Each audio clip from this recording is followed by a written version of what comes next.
los cuatro monstruos de un pueblo que va siempre la Quintana, que por merienda llevaban 14 cuartillos de agua. También llevaban los fierros que a menudo cabruñaban. También llevaban 2 reales, los que ellos nunca van a ver. El día Nuestra Señora por ser fiesta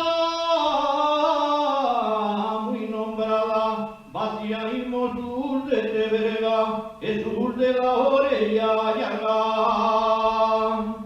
Quien fuera carpintero pa' allá